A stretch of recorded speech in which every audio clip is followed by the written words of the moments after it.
and always charging. Always both of them charging. Disconnect. Only отключить или как выключить эти микрофоны? This. Yes. How it's You connect with this. no disconnect. Just Uh-huh. click on it. Yeah, but long time click. You see like this and that's it. And after at the end you put to charge the with this this and this. This one it goes here. And at the end I will show you again. We do it all the time, but in case we forgot, you can do it now. Yes.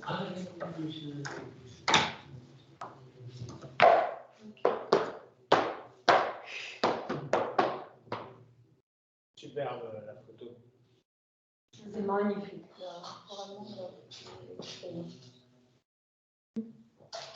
Donc plusieurs personnes vont se Et connecter. surtout le cadre, avec le cadre, ça va tellement. Oui, le cadre en faux bois, comme ça. C'est très bien. Les couleurs des fleurs que tu as choisies vont bien aussi. Mais ça Ah non, mais il n'y a pas trop de baisse de qualité.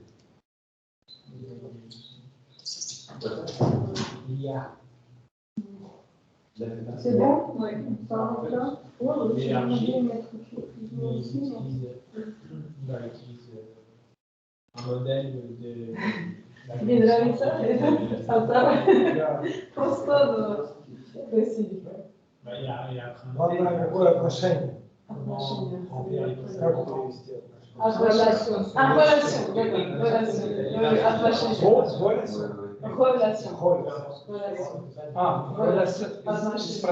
Relation. Relation in English. Relation. C'est la même chose. Или с каким настроением? Mood. Настроение. Да. Хорошо. Добре. Qu'est-ce que je voulais dire On va chanter. Et Patita va chanter. Moi, je veux un peu qu'on chante de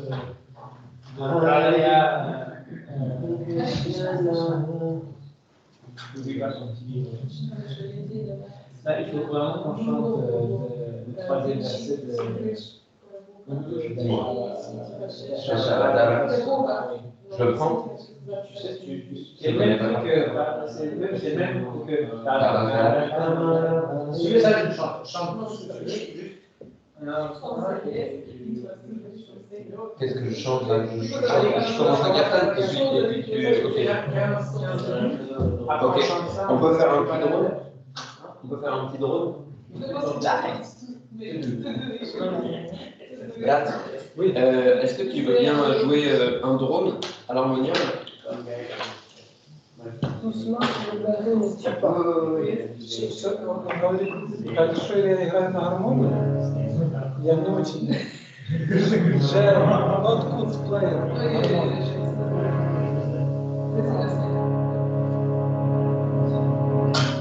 Juste comme ça. Ok. If you want to play different note, you. Non, juste comme ça. C'est bien. Pour accompagner.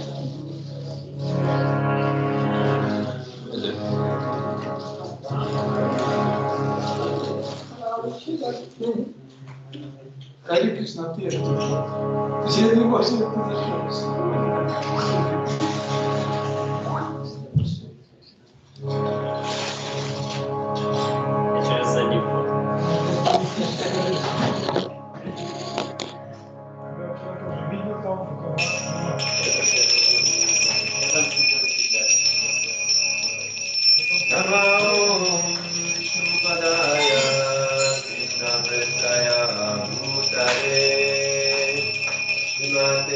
Bhakti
Hare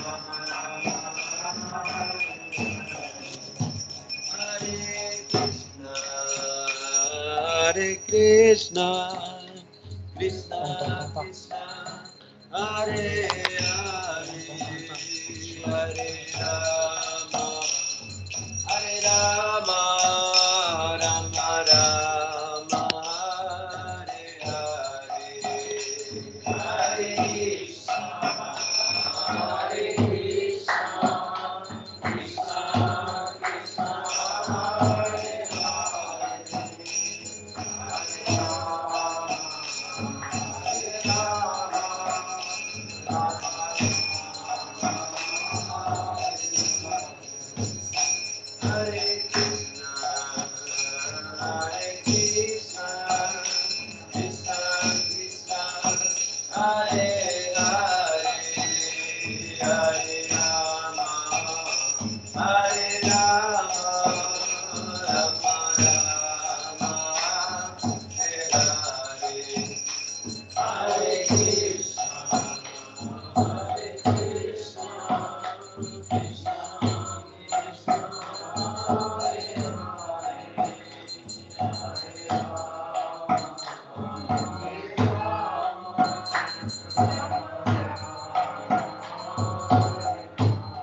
Krishna Krishna, Hare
chers Devo, bienvenue à Yoga Lyrique.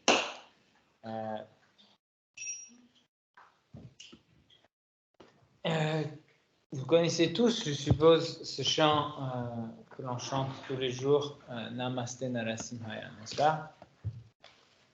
Et à la fin, il y a en fait glorification de de Narasimhadev. En fait, c'est plusieurs mantras collés ensemble, plusieurs morceaux de différents auteurs collés ensemble. T'as le connexion petit? Ah oui.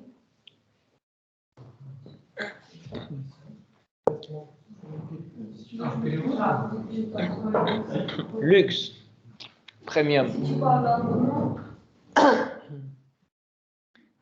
Donc, il y a trois parties. Il y a premier mantra, deuxième mantra et troisième mantra. Trois parties. Je ne me rappelle plus. Le dernier, je sais. Mais... tu parles lentement maintenant. Oui, très lentement. Comme si on considérait l'âge de Brahma. L'âge de Brahma. Donc, ce mantra de Narasimhadev, vous savez, à la fin, on chante Tava Kara Kamalavare Nakam, n'est-ce pas? Et en fait, cette partie-là vient d'un bhajan qui lui-même existe à part, qui est connu surtout sous le nom de Dashavatara Strota, qui a été écrit par Jayadev Goswami, qui était un grand Vaishnav, Jayadev Goswami, qui a été écrit il y a longtemps. Et comme son nom l'indique, c'est Dashavatara. Dasha, vous connaissez, n'est-ce pas? C'est 10. Donc c'est comment ça s'appelle?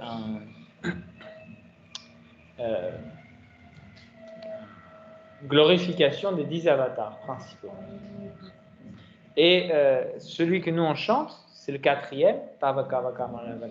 Ah, je vais réussir. Tavakara Kamalavare Nakam, n'est-ce pas? C'est le quatrième verset. Mais avant ce verset, il y a, donc avant l'apparition de Narasimhadev, il y a une autre apparition, celle de Varahadev.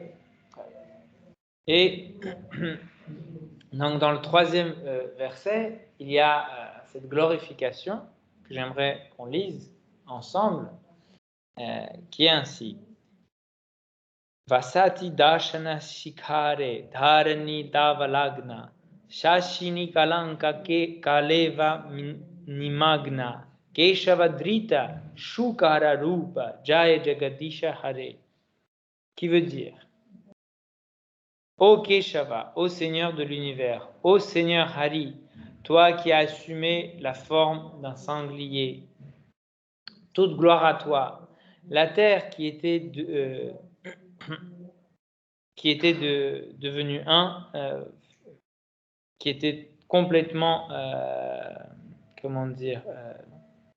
plongée dans l'océan Garbhodaka, tout au fond de l'univers, maintenant est sise sur la pointe de ton museau comme comment ça s'appelle, les taches sur la lune. Non, une tache, vraiment spot, la tache qu'il y a sur la lune. C'est une glorification. Il dit, et la terre était au bout de ton museau comme une tache se trouvait sur la lune.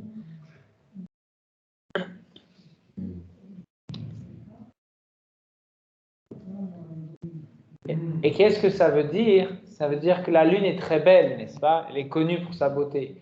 Mais si vous regardez bien, si la lune était connue pour être belle juste parce que c'est un cercle blanc, je peux vous fabriquer un cercle blanc avec une lampe.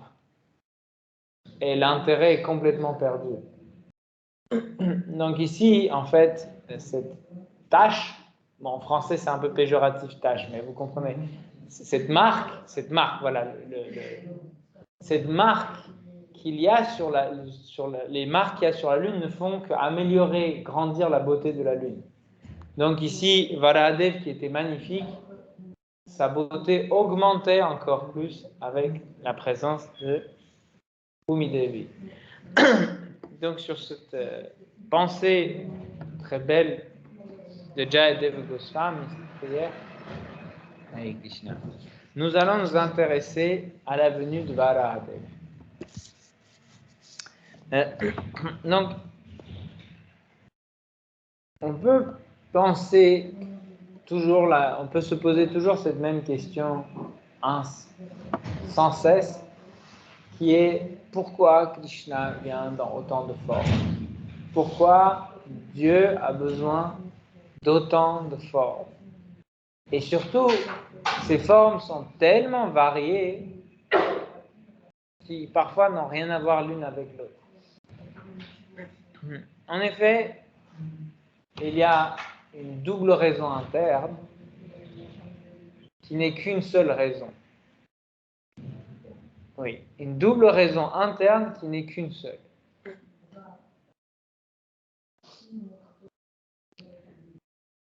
On dit toujours que Krishna n'a qu'un seul devoir, c'est de s'amuser. Et en effet, Krishna s'amuse, et c'est pour ça qu'il prend autant de formes, parce que ça l'amuse. Et on dit aussi que Krishna prend toutes ces formes pour satisfaire ses purs dévots.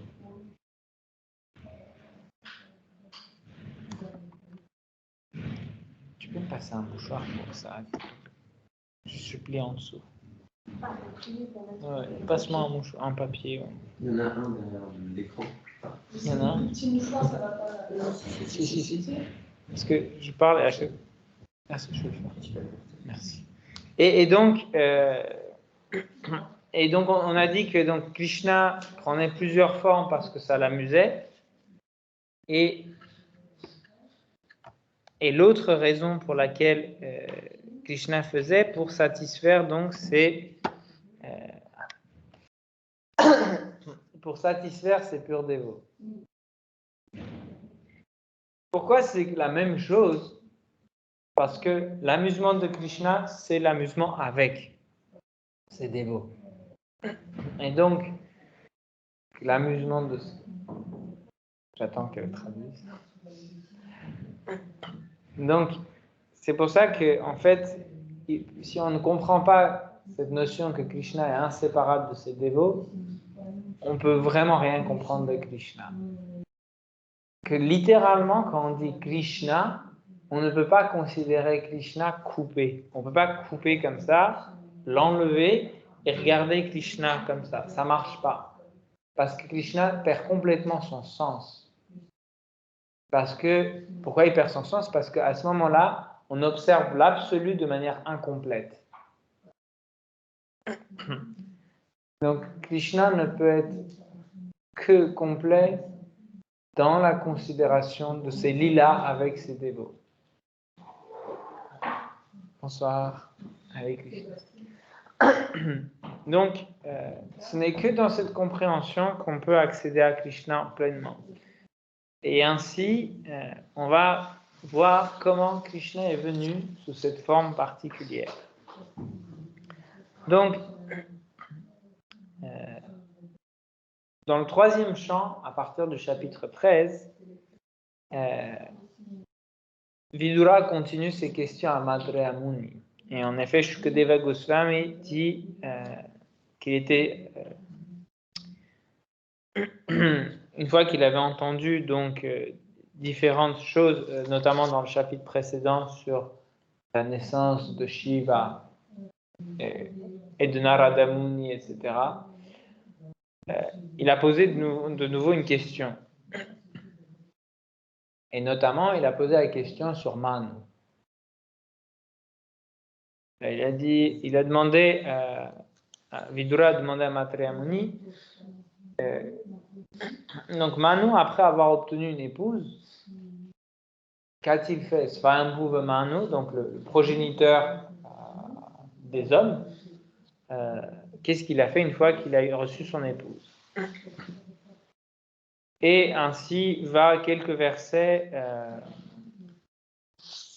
où Maitreya Muni, très heureux de cette question, comme toujours, continue de de répondre à cela. Et si vous vous rappelez, déjà l'année dernière, on avait parlé de ce verset qu'il y a, le verset 4, que j'aimerais vous lire, qui est très très fort, et qui explique en fait pourquoi on fait tout ce qu'on fait. Donc, le verset 4 du chapitre 13 du 3e chant.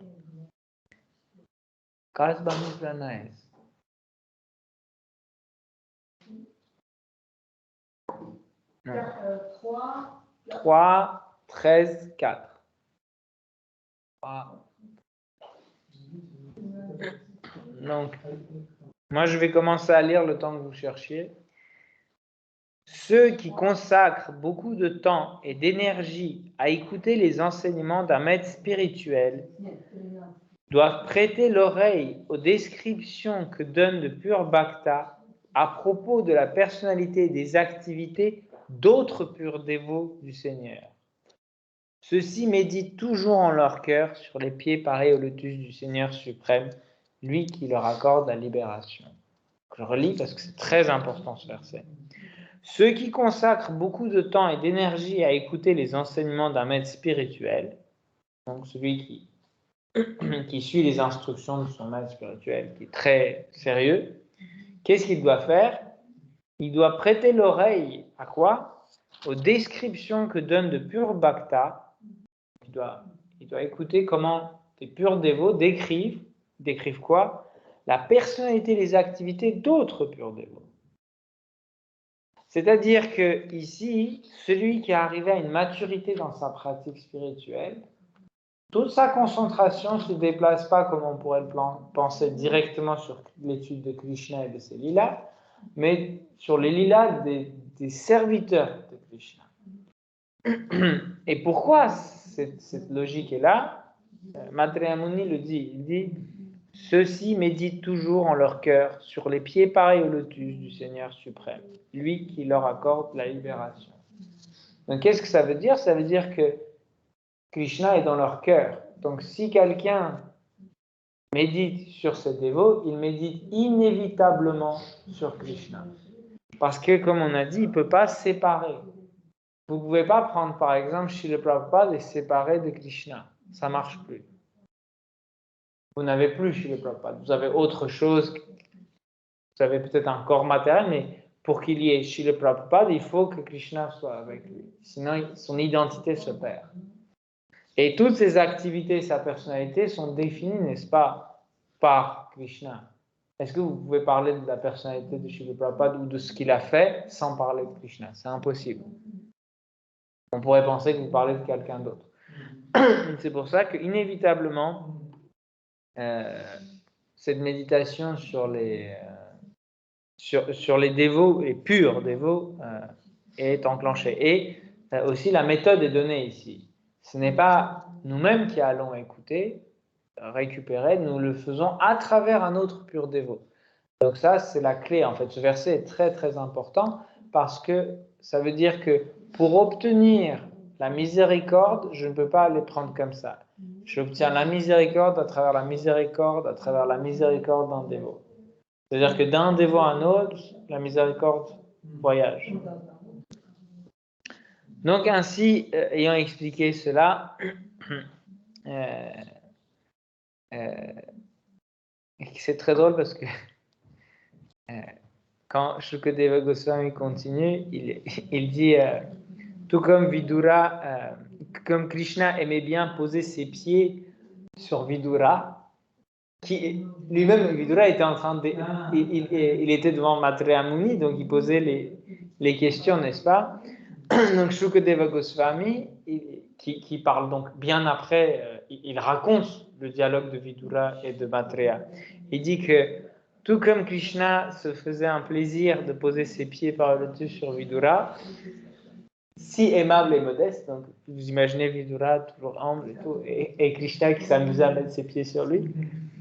Le sage Maitreya, donc, il prenait plaisir en fait de cette même présence de Vidura, c'est-à-dire que dans cet échange, ce qu'on expliquait juste avant, c'est-à-dire que dans cet échange, en fait, entre deux purs dévots ici, c'est également un moyen de servir Krishna.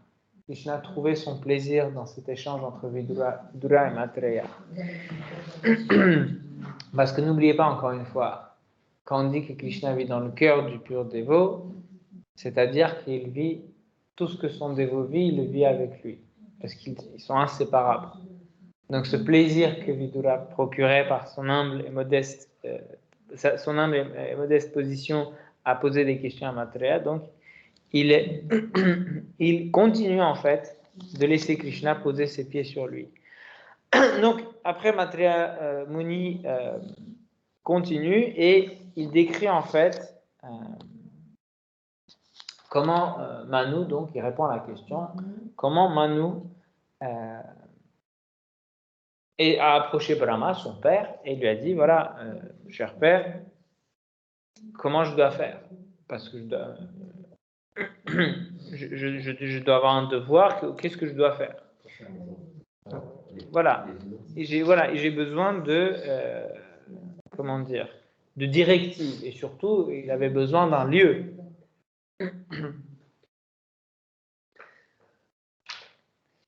Donc, c'est bon?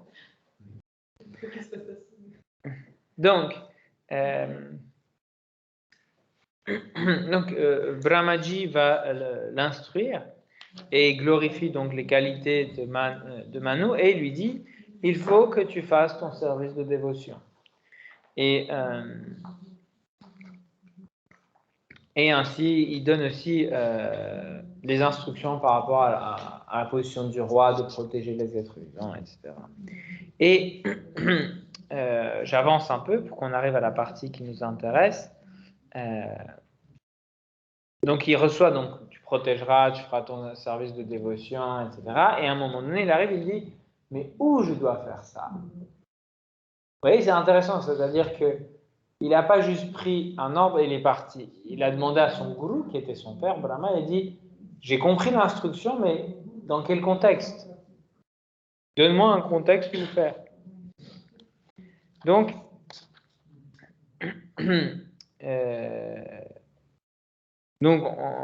en fait, à ce moment-là, c'est une période, alors là, on est obligé de faire une petite pause pour expliquer la suite. Les lilas de Krishna sont éternels et du coup, ils se renouvellent tout le temps. C'est-à-dire que Krishna vient faire un divertissement une fois comme ça, un peu comme ça, un peu comme ça. C'est les formes quasiment la même forme, mais parfois la couleur de cette forme change, un détail change. Et ici, en fait, dans le Bhagavatam, deux versions en parallèle, pas l'une après l'autre, mais en parallèle, sont décrites. Une où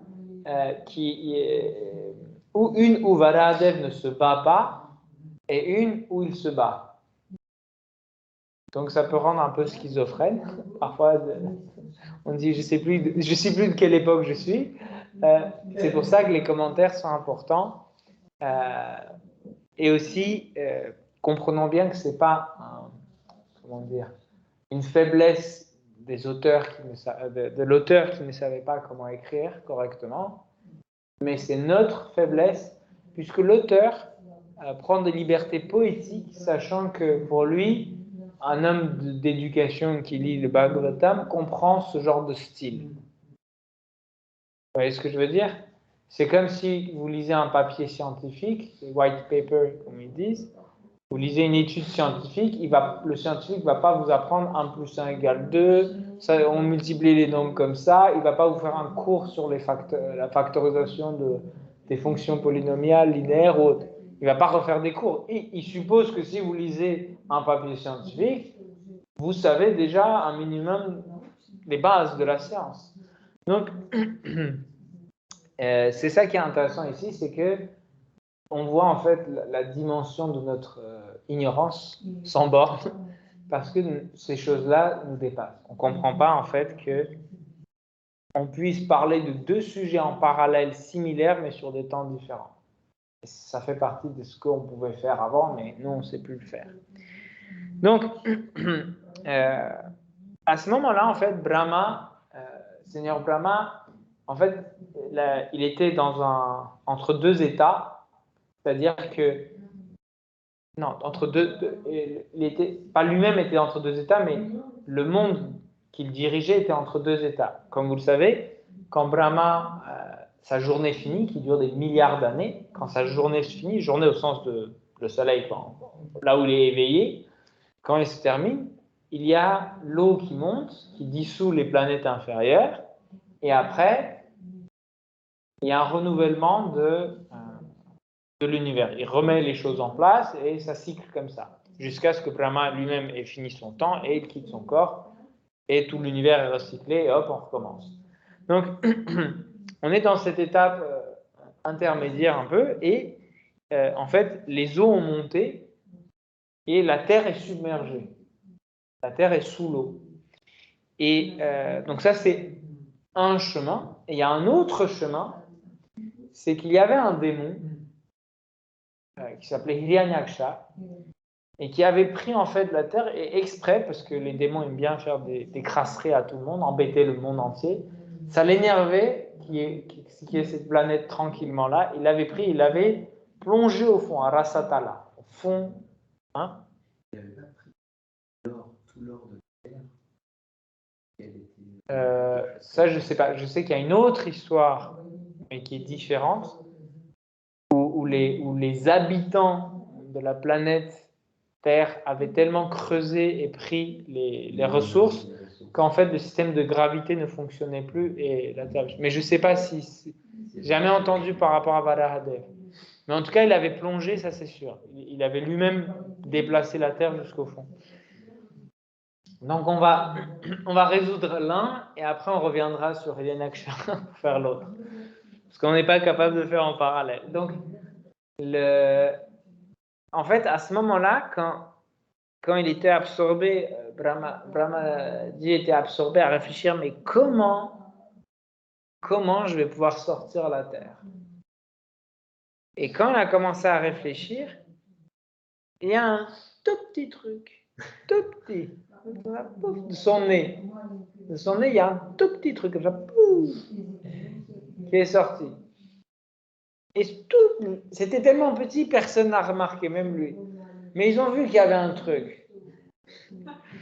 Et c'est expliqué ici.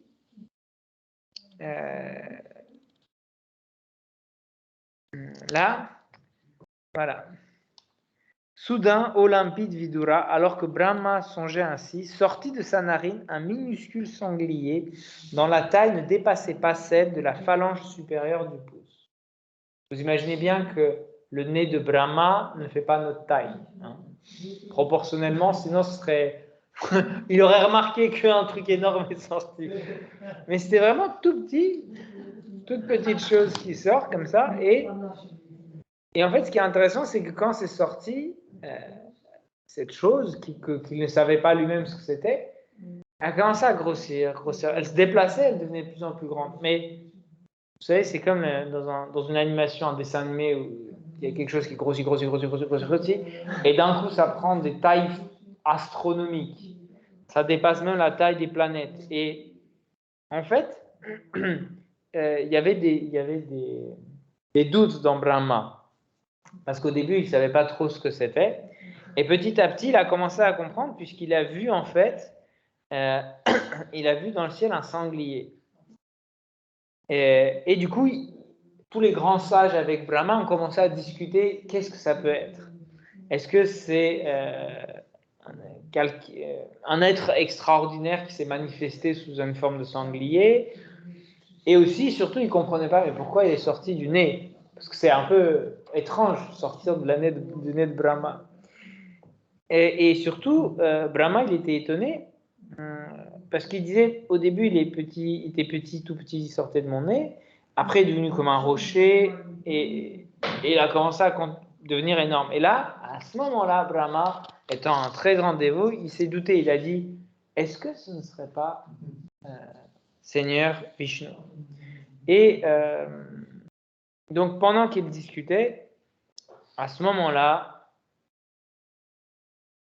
Varahadev avait atteint une taille phénoménale et il a rugi. Vous savez que les animaux, je ne sais pas si vous avez déjà entendu un sanglier rugir. C'est pas beugler. Beugler peut-être, je ne sais pas. Faut voir. Je pense que tu peux dire rugir. En tout cas, dans la traduction française, ils ont choisi rugir. Et en fait, ce qui est assez incroyable, c'est que tu peux aller là, parce qu'il y a l'odeur de... Merci. Je sais pas. Et en fait, à ce moment-là, quand la rugit, je ne sais pas si vous imaginez la taille de Varadev, ce que ça représente, l'entité de sa taille qui rugit. Vous imaginez la puissance de son rugissement. Et si vous avez déjà entendu un sanglier faire le bruit déjà en vrai, je veux dire en vrai dans le sens ici devant vous, si vous voyez, c'est effrayant, hein, c'est très fort. Alors imaginez à l'époque, avec la taille astronomique qu'il avait. Et pour nous, si un sanglier faisait ça, s'il y avait un sanglier énorme, ça nous ferait peur, on serait dans la détresse, n'est-ce pas? Si, par exemple, vous marchez un chien à bois très fort, c'est pas « Ah, c'est merveilleux », n'est-ce pas? Tout de suite, il y a un stress, on a peur. Sauf que là, Maitreya Muni, il dit « Le Tout-Puissant Seigneur suprême réjouit le cœur de Brahma et des autres brahmanas ayant atteint un haut niveau de réalisation en rugissant à nouveau de sa voix prodigieuse, qui résonna dans toutes les directions. » Donc, ici, on comprend que c'est vraiment différent la vie spirituelle. C'est une indication ici qui nous est donnée. Ce qui, dans notre quotidien, est source de détresse, devient une source infinie de bonheur lorsqu'il s'agit de la vie spirituelle. Pourquoi? Parce que la vie spirituelle inclut Krishna. Mais dire juste ça, ça ne suffit pas. Il y a un élément manquant. Quel est cet élément manquant? C'est le concept de rasa. Parce qu'il y a l'amour pour le Seigneur, ce rugissement devient sucré. Les démons, eux, ils pouvaient être terrifiants à entendre.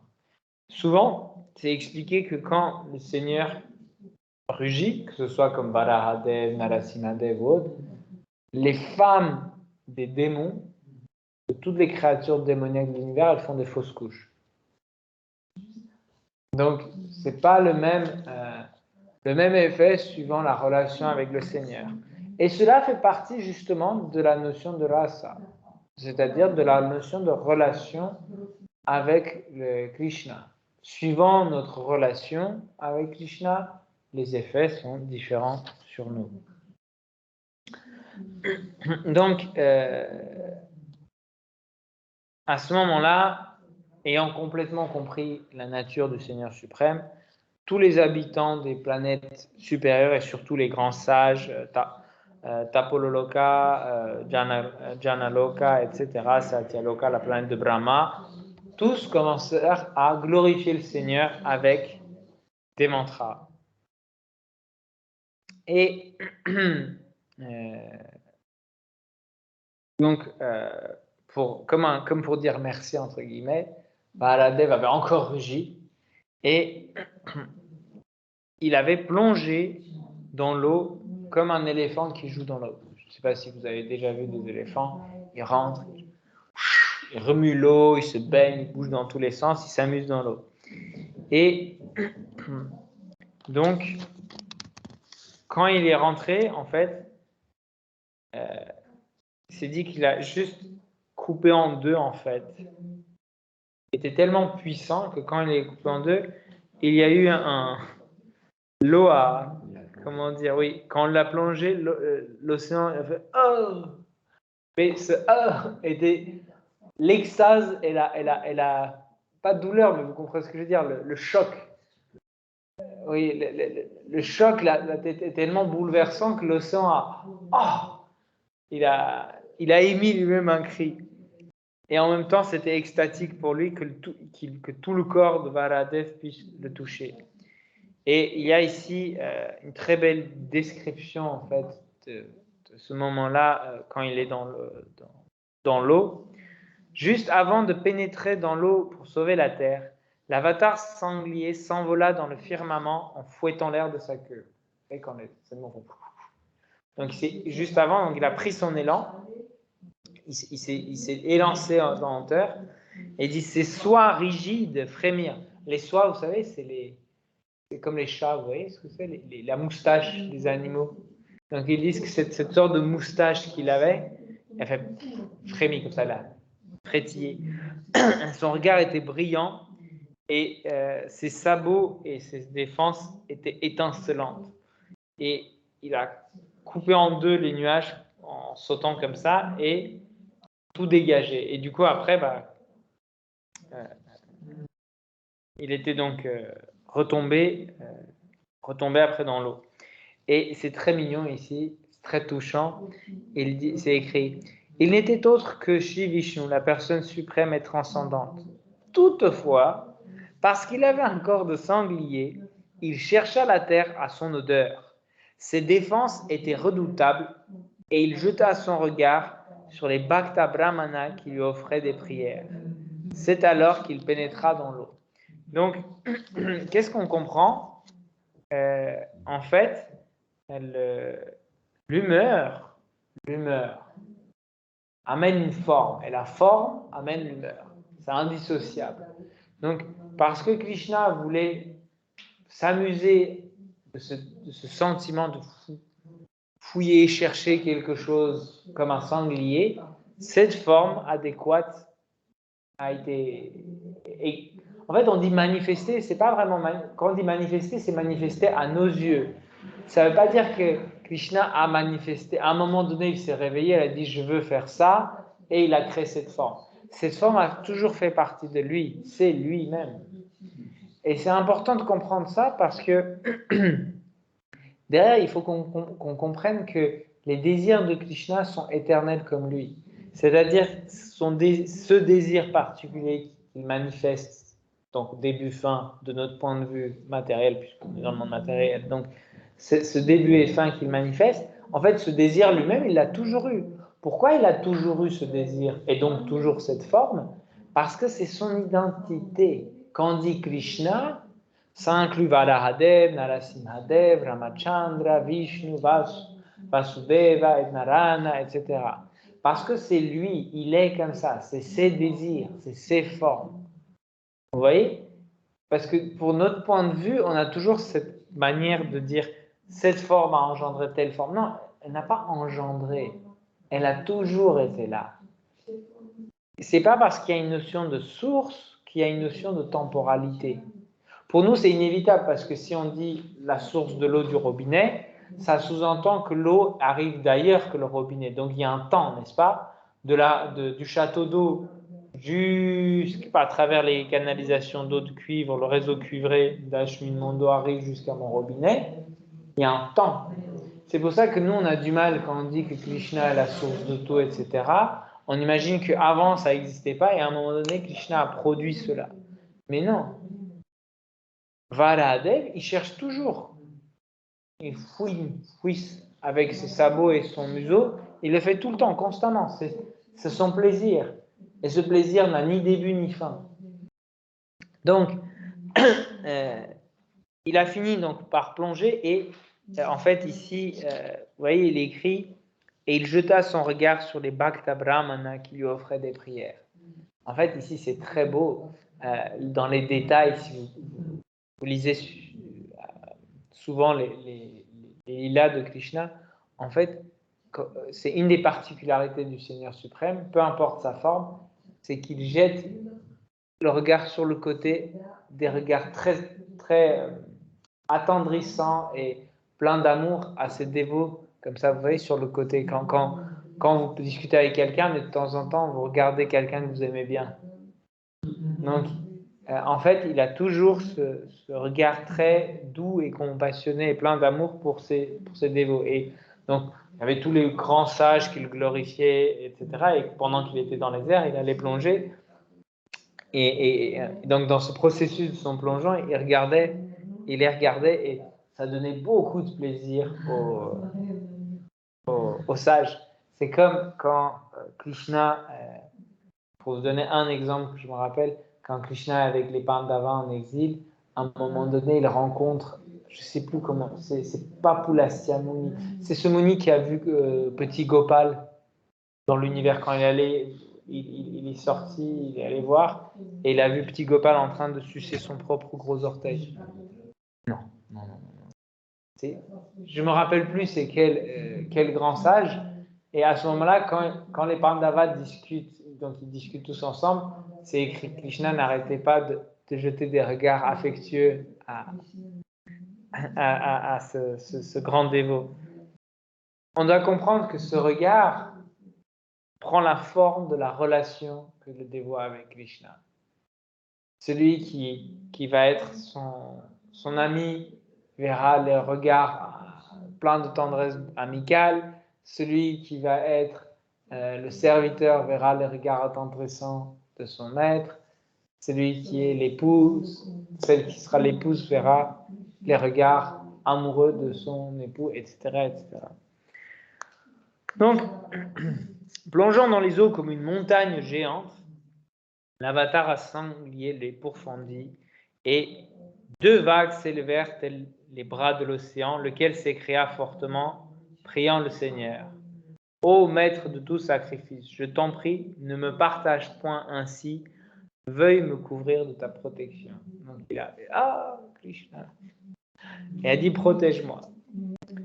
Donc il a pourfendu et je continue. L'avatar à sanglier fendit les os de ses sabots tranchants comme des flèches acérées et parvint aux limites de l'océan, pourtant insondable. Donc là, vous imaginez, hein, comme les gens qui plongent pour faire la natation, quand ils se jettent, ils tendent les bras, n'est-ce pas? Donc, pareil, Varahadev, il a tendu comme ça avec ses petits sabots, enfin, c'est gigantesque sabots, il a fendu l'eau et on dit que c'était comme des flèches, comme ça, et il est arrivé tout au fond. Là, il vit la terre, lieu de résidence de tous les êtres vivants, gisant comme au début de la création, et lui-même alors la souleva. Donc là, comme on a compris, hein,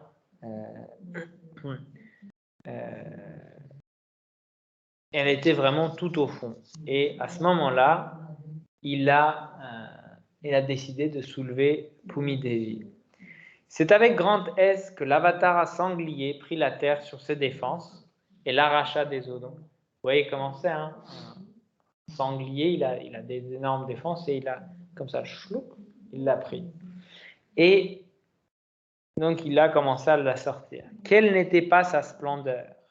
Puis, flamboyant de colère comme le disque Sudarshana, il fit immédiatement périr l'Asura Hiranyaksha, malgré les efforts de ce dernier pour vaincre le Seigneur. Donc ça, c'est ce que je vous disais, c'est la parallèle. C'est-à-dire que il a pris Bhumi Devi, et là, tout de suite en parallèle, il y a Hiranyaksha qui de nulle part apparaît. N'est-ce pas? Et donc, c'est expliqué après qu'il a tué et...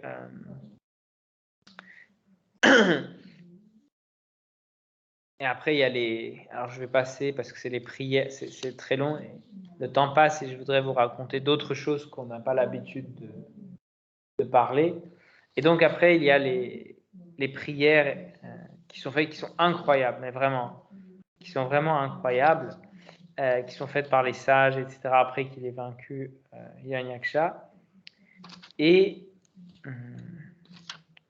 je crois que c'est jusqu'à la fin. Voilà. Et ici, en fait, ça reprend en fait, dans les questions par Vidura, ça reprend en fait,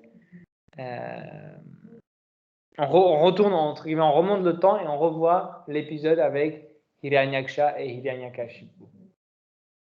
C'est-à-dire que là, vous avez eu la version accélérée sur la partie avec Hiranyaksha, mais après, Vidura donc repose la question, et cette fois-ci, on a donc toute l'histoire de comment il y a comment se passe donc toute cette histoire de la naissance des deux frères démons. j'ai pas envie, comme à chaque fois on fait, je me dis qu'il faudrait peut-être qu'on parle d'autre chose. Et je vais juste rapidement rappeler l'histoire quand même. Si vous vous rappelez, Diti va vouloir avoir des relations avec Kashyapa Muni, mais elle veut à un mauvais moment. Elle n'arrive pas à contrôler ses sens. Et pendant le crépuscule, vraiment, c'était vraiment le pire moment pour avoir des enfants. Et Kashyapa Muni voit qu'il n'y a pas d'autre solution. Il accepte les désirs de sa femme, mais il la prévient après. Il dit attention, il y a 2 démons qui vont naître. Et les pires du monde. Ils vont faire souffrir l'univers entier. Et elle est très triste, mais elle dit ne t'inquiète pas, Seigneur Vishnu va les tuer. Tout de suite, elle était contente. Quelqu'un peut penser quelle horrible mère, mais comme on a déjà discuté plusieurs fois de cela, c'était l'opportunité en fait pour les 2 âmes qui étaient dans le corps de ces enfants d'atteindre la libération. Donc pour elle, c'était 100% positif. Ici, petit point intéressant. Rappelons-nous, qui sont les 2 âmes dans le corps de Hiranyakashipu et Hiranyaksha? C'est Jai et Vijay, n'est-ce pas? Qui étaient Jai et Vijay? Ils étaient les gardiens de Vaikuntha. Que veut dire Jai et Vijay? Jai, c'est Victoire. Voilà. et Vijay, gloire. Donc ça veut dire que la gloire et la victoire gardent l'entrée de Vaikuntha.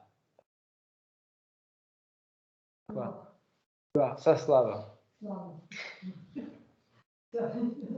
Saslava. Donc en fait, ici on doit comprendre que leur manifestation et leur jeu qu'il y avait là, c'était vraiment, encore une fois, on en revient au même concept que c'est inséparable en fait. On ne peut pas sortir Krishna et en faire un élément flottant dans le vide sans rien.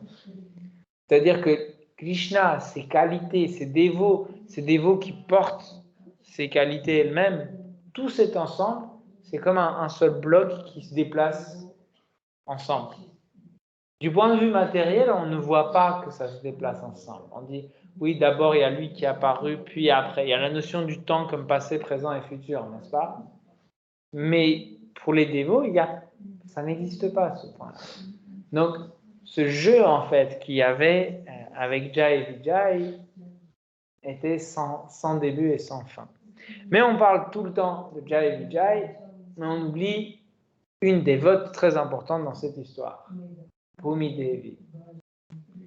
Et là, j'aimerais justement vous parler de quelques petites recherches personnelles que j'ai faites.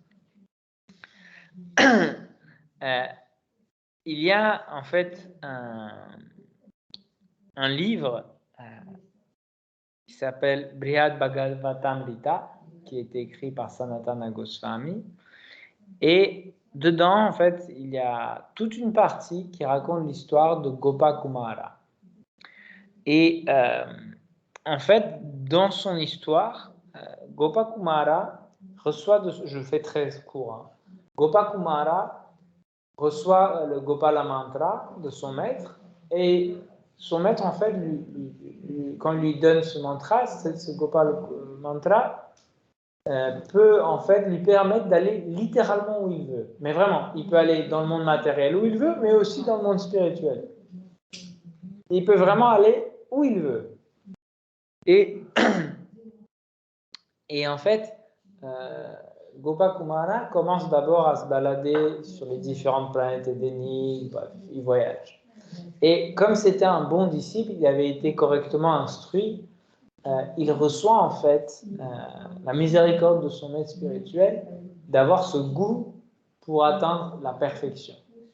Donc à chaque fois il a ses rencontres, il n'est jamais satisfait et il comprend que s'il reste là, il n'avancera pas. Et il reçoit, en fait, au dernier moment, quand il revoit son maître spirituel, son maître spirituel, il dit, voilà, tu as le mantra, tu as tout, continue ta sadhana, reste fixé. Et il disparaît. Au moment où son disciple se prosterne pour le remercier, il disparaît. Et à ce moment-là, Gopakumara commence un autre voyage beaucoup plus complexe. Il part, en fait, il décide de quitter l'univers matériel. Il décide de quitter l'univers matériel. Et comme vous savez, l'univers matériel, c'est différentes couches de matière. Et chaque couche est 10 fois plus épaisse que la précédente. C'est-à-dire que vous avez un truc quasi infini de terre, puis 10 fois cet infini d'eau, puis 10 fois cet infini de feu, etc., etc., etc. Et en fait, c'est très intéressant parce que à chaque étape qu'il y a, en fait, quand il rentre en fait dans ces couches, il y voit deux personnalités très importantes. Enfin, il voit trois choses. Il voit l'opulence de cette zone, puis il voit la déité de cette zone, de cette couche, et il voit le serviteur principal de cette déité dans cet endroit. Et ce qui est intéressant ici, c'est que quelle est la première couche? La terre. Bien, c'est la terre. Et en effet, quand il rentre dans cette première couche, il dit que les plaisirs qui étaient disponibles dans cette couche, dans cet endroit, étaient infiniment supérieurs à ce qu'il y a sur Brahmaloka. Que généralement, vous avez entendu que c'est impossible d'avoir mieux. Même parfois, les dévots ou les shastras disent que c'est quasiment du même niveau que Vaikuntha, etc. Donc, c'est un niveau incroyablement plus élevé. Et quand il arrive là-bas, il voit cette opulence, mais il voit surtout deux personnalités. Il voit le Seigneur Varahadev et il voit Bhumi qui ici, son nom s'appelle Dharani Devi. Dharani, vous savez ce que ça veut dire? Dharani, ça veut dire le beam, c'est le rayon, mais dans le sens, vous savez, quand il y a, par exemple, une structure, vous construisez une maison ou autre, et vous avez une grosse poutre en bois. Vous voyez? Comme une bastingue ou un madrier. Vous voyez, un très gros, quelque chose sur lequel tout repose. Comme une colonne. Vous voyez? Donc, Dharani, c'est ça. Donc, en fait, dans cette première couche, il voit Varahadev qui est en train d'être servi par Dharani. Et Dharani Devi a tout ce qu'il faut, tous les éléments, et il décrit les opulences, en fait, il dit les meilleurs encens, tout ce qu'il y a de meilleur. Et elle offre tout ça à Seigneur Varahadev. Et quand il est là, elle finit de faire son offrande, elle s'approche de Gopakumara, elle dit: prends tout ce que tu veux, il y a tellement de bonnes choses, prends ce que tu veux, reste quelques jours ici, profite de cet endroit. Et Gopakumara, il sait que s'il reste là, c'est fini de ça. C'en est fini de son progrès spirituel.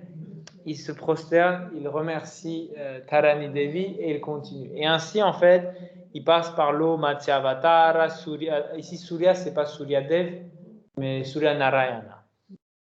C'est-à-dire Krishna comme la source même du soleil. Après, donc, Pratyuma, Aniruddha, Sankarshana et Vasudeva, jusqu'à arriver mental, etc., l'intelligence. Et à la fin, même, quand il sort, il voit Maya Shakti en train de servir Mohini. Et la description, il dit que tout, il n'y a rien, et que les seules choses qu'il y avait dedans, c'était une couleur saphir tellement belle, saphir sombre, bleu, violet, comme ça, partout. Et il dit que les âmes là-bas ont des corps qui ne forment aucune forme. Ils ont des corps, mais qui ne forment aucune forme et qui est fait de pratana. Directement, c'est des corps faits directement de pratana. Et en fait, c'est l'équivalent en fait de ce que on vit, presque l'équivalent de du Brahmananda dans Brahmajyoti. C'est quasiment comme la description de Brahmajyoti. Et là-bas, il y a Mohini Murti. Et en fait, ce qui est intéressant, pourquoi je raconte ces autres formes aussi, etc., en fait, il y a une conclusion dans les commentaires de Sanatana Goswami, deux conclusions importantes pour nous ici, c'est qu'à chaque fois, le meilleur de l'existence matérielle, peu importe le niveau qu'on regarde, le meilleur de l'existence matérielle rentre en service avec le Seigneur, dans une forme. Le meilleur de la terre, c'est quoi? C'est, comme on dit, la terre-mère, celle qui porte tout, qui produit toutes les richesses. Donc, dans ce cas-là, c'est elle qui sert à la Dev. Dans l'autre, c'est un autre dévot. Dans l'autre, à chaque étape, un dévot qui représente le meilleur, le chef de cette matière, de ce niveau, de cette plateforme d'existence, il offre tout au Seigneur. Donc, en effet, cette relation est très spéciale parce que si on revient à Tarani Devi, en fait, Tarani Devi est une manifestation de Shrimati Radharani.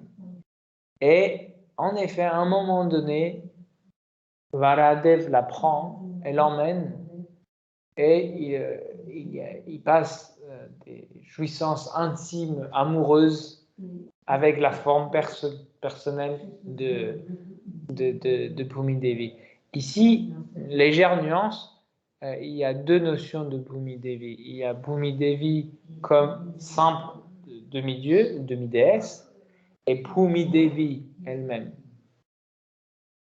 Un petit peu, sans trop spéculer, un petit peu comme Sarasvati et Sarasvati Devi, l'épouse de Brahmaji, et Sarasvati, qui est la manifestation d'une énergie de Krishna pure. Vous voyez un peu la différence entre les deux? Donc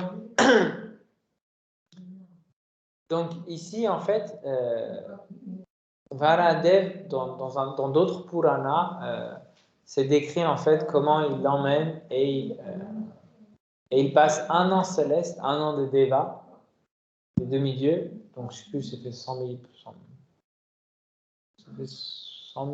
à peu près 100 millions d'années, je ne sais plus, j'arrive plus à me rappeler.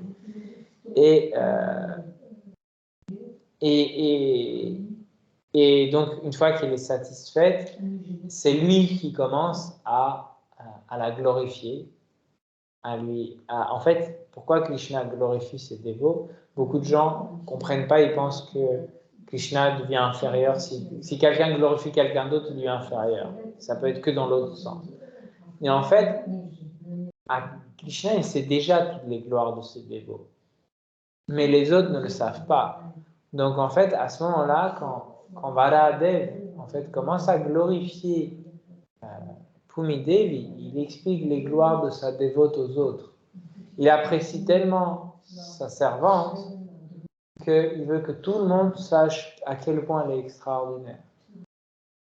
Et d'ailleurs, un passage assez intéressant dedans, il y a un dialogue en fait entre Varadev et Bhumi Devi, et il y a quelque chose de vraiment très intéressant. Elle dit je peux porter tout, mais il y a certaines choses que je ne peux pas porter. Oui, elle dit.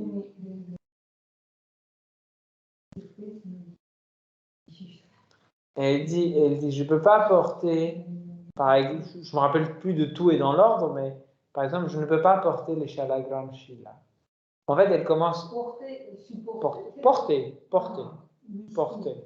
Je ne peux pas porter. Supporter ou porter, ici dans le sens de Bhumi Devi, c'est la même chose. Donc, je ne peux pas porter les Shalagram Shila, les cordons brahmaniques, je ne peux pas porter les livres sacrés. Et elle continue comme ça, elle dit, je ne peux pas porter ça, je ne peux pas porter les mourtis, je ne peux pas. Et je lis et je me dis, mais qu'est-ce qu'elle raconte? De quoi elle parle? Les mourtis sont posés. Et là, j'ai compris en fait. Ce qu'elle dit, c'est tout ce qu'on ne doit jamais mettre par terre. Elle ne supporte pas qu'on pose directement sur elle. Elle dit, je ne peux pas. Je ne suis pas capable de porter moi-même. Il faut que quelque chose soit entre les deux. Vous comprenez? C'est pour ça que quand on dit ne mets pas le livre, ne mets pas ton japa par terre, ne mets pas...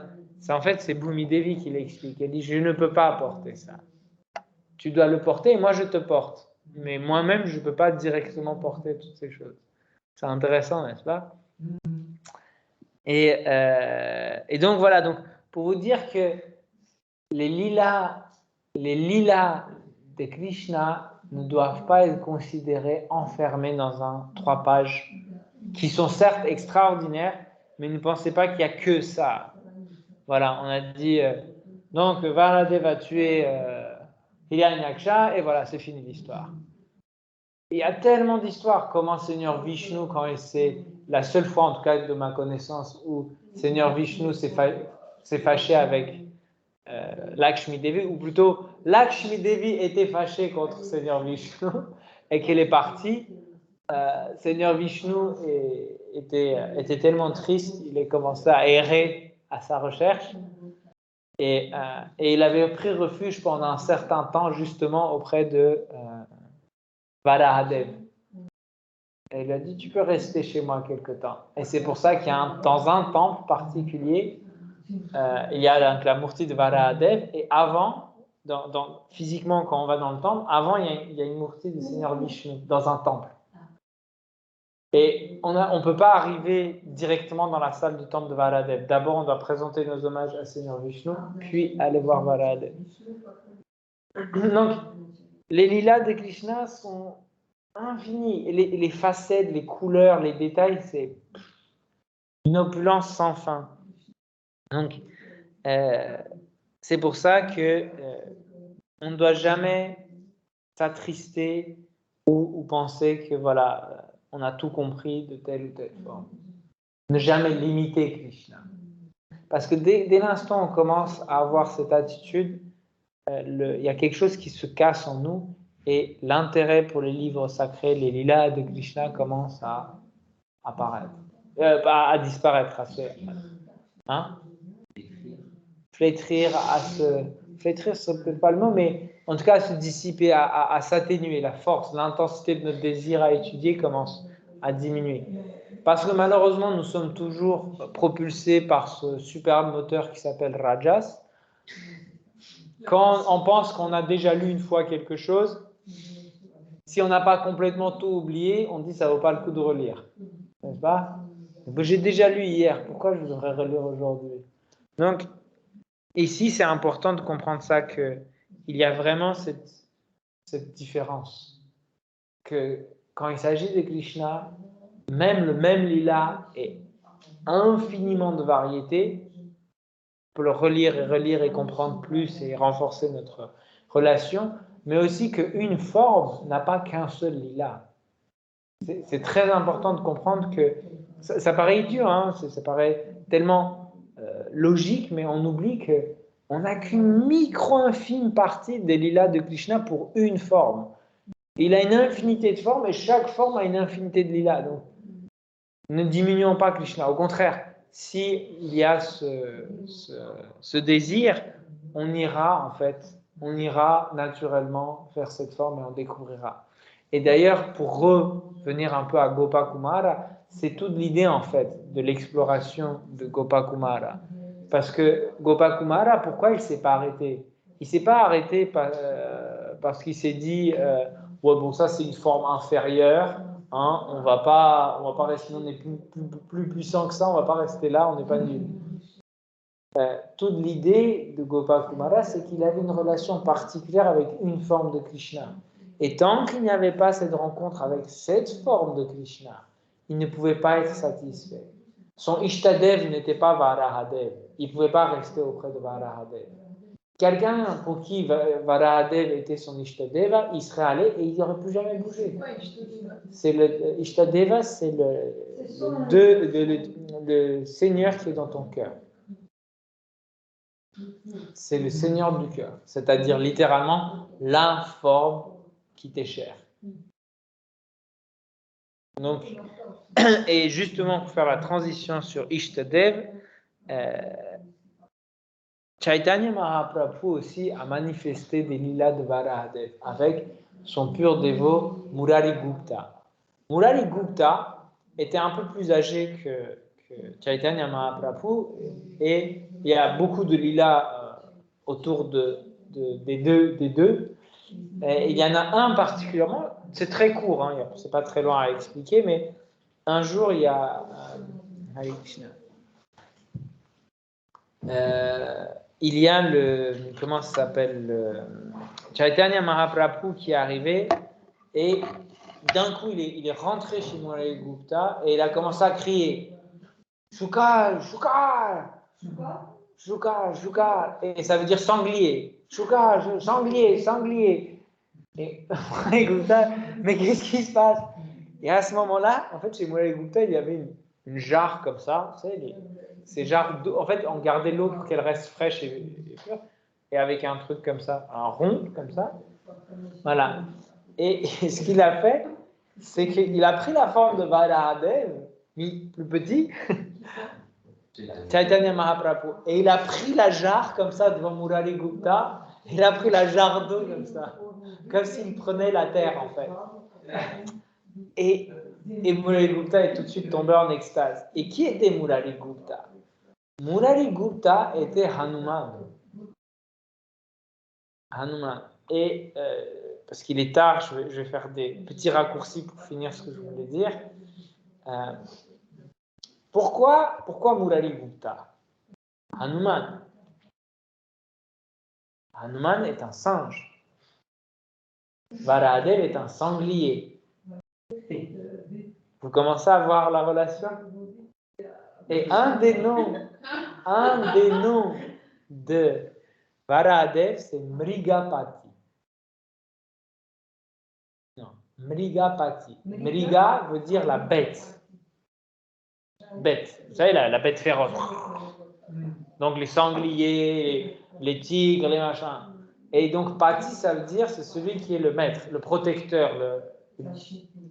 Et donc en fait, parce qu'il est Mrigapati, ça faisait très plaisir à Hanuman de voir cette forme. Il n'a pas montré aux gopis, il a montré à Hanuman. Parce qu'il y avait cette relation où Hanuman pouvait comprendre cette blague. Ce qu'il a fait, c'était dans le mur. Hanuman voulait voir ça. Il avait ce désir de voir ce Mrigapati. Vous comprenez? Donc c'est pour ça que il ne faut pas penser, voilà, j'ai lu tout ce qu'il y avait à lire et il n'y a plus rien. Imaginez quelqu'un, il est dévot du Seigneur Ramachandra, il y a 13 versets, je crois, ou quelque chose comme ça, sur Seigneur Ramachandra dans le Bhagavatam. Il lit et après il dit c'est tout. Et après on dit non, il y a le Ramayana. Oh, il commence à lire Ramayana, il dit oh, c'est génial, il lit une fois, deux fois, trois fois. Et il dit ah ben c'est tout. Mais s'il a le désir, Krishna dit non. Il y a Manasa Charita, partout là, c'est là. Rama Manasa Charita. Et il lit, et encore. Quand le dévot pense qu'il n'y a plus rien, et qu'il dit voilà, c'est tout, c'est qu'il est satisfait. C'est-à-dire, il voulait ça de Krishna, et Krishna lui a donné ça. Mais quand il y a cette inquiétude, vous savez, comme un animal en cage, il cherche, il dit, mais Krishna, je veux plus. Et il relit ce qu'il a déjà, il relit, médite. Mais il dit, mais dedans, tu dis pas comment tu as fait ça. Tu dis dedans que tu as, je sais pas, tué ce démon, mais comment tu l'as tué? Tu as dit que tu as coupé sa tête. Mais est-ce que tu as coupé sa tête avec une épée? Ou est-ce que tu as utilisé la flèche qui est en forme de croissant de lune? Ou est-ce que tu as utilisé la flèche qui a une tête en dent de veau? Ou est-ce que tu as utilisé deux flèches parce que tu as raté et il y en a un qui a plus personne? Et le dévot, il veut savoir. Il s'adresse au Seigneur, il dit dis-moi. Et Krishna en a marre, il dit ok, voilà comment je l'ai tué.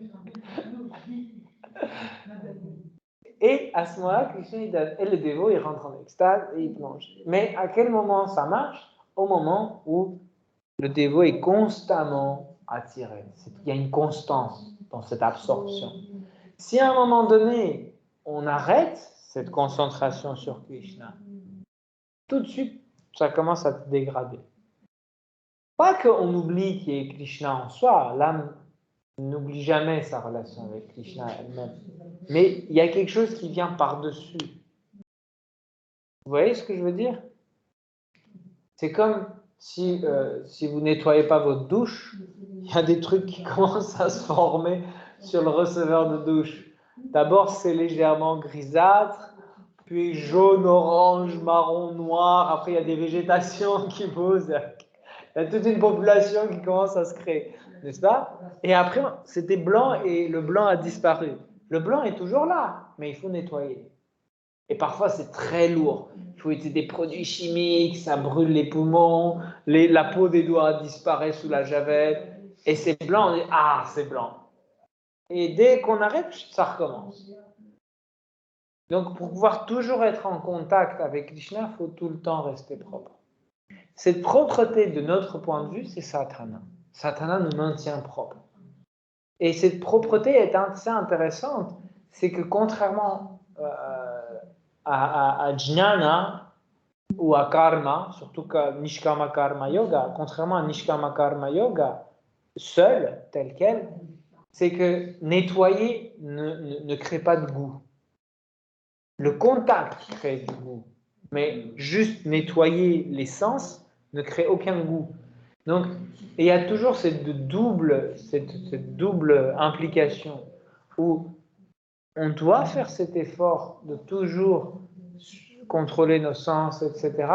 Mais si on ne lit pas les lilas de Varahadev, de Narasimhadev, du Seigneur Ramachandra, de Nityananda ou de Chaitanya, etc., on aura les sens propres. Et alors, on va naître avec des sens propres, mourir avec des sens propres, indéfiniment propres. On va naître et mourir, mais propre. Et ça nous a servi à quoi? À rien. Donc, c'est pour ça que constamment, Guru nous aide à nettoyer et donner le goût. D'accord? Il nettoie, il ouvre la bouche. Il met un petit... Ah, c'est bon, hein, n'est-ce pas? Maintenant, on nettoie. Hop, c'est bon, hop. Il met les deux. Le médicament et le chocolat. Comme c'était les petits en Arménie, ils faisaient ça. Il leur faisait boire de l'huile de foie de morue, un truc immonde et infect. Dieu merci, j'ai pas connu cette période. Et le problème, c'est que ce qu'il faisait, c'est que tout de suite après, il pensait que contrepartie, on va mettre un chocolat dans la bouche. Et du coup, les enfants associaient les deux ensemble. Sauf que ici, ce n'est pas le médicament, l'amertume de ce médicament n'est pas le même. Et on ne met pas un chocolat, on met Krishna. Donc, il ne faut pas penser que,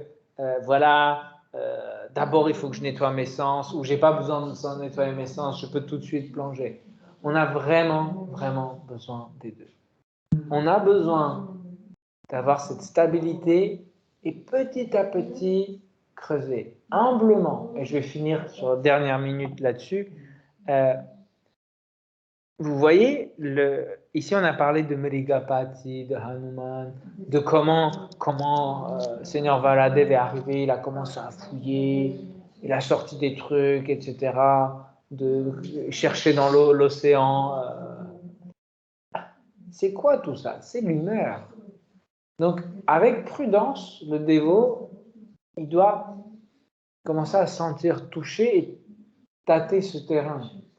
Et parce que sa sadhana le maintient pur, même un léger contact va lui dire, comme avec Gopakumara, ce léger contact va tout de suite lui dire, est-ce que c'est là? Est-ce que je dois m'arrêter là? Est-ce que j'ai trouvé mon Ishtadeva ou pas? Et si c'est pas, s'il est pur, il va tout de suite comprendre que non, et il va continuer son chemin jusqu'à cette rencontre. Donc, c'est pour cela que le Srimad Bhagavatam est une opportunité pour nous. Donc, aujourd'hui, on a étudié le goût que nous apporte Seigneur Varahadev. Demain, avec Patita Muni, nous allons étudier les gloires de Seigneur Nityananda. Mrigapati, Vamanadev, Varahadev, Bhagavan ki jai. Srimad Bhagavatam ki jai. Srila Prabhupada Patita Pavan ki jai. Bhumi Devi ki jai. Anta Koti Vaishnava. Admara Mara Saprabhu ki jai. Hare Krishna.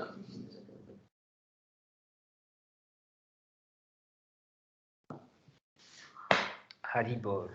Bhagavad Varaha Prasad ki Jai.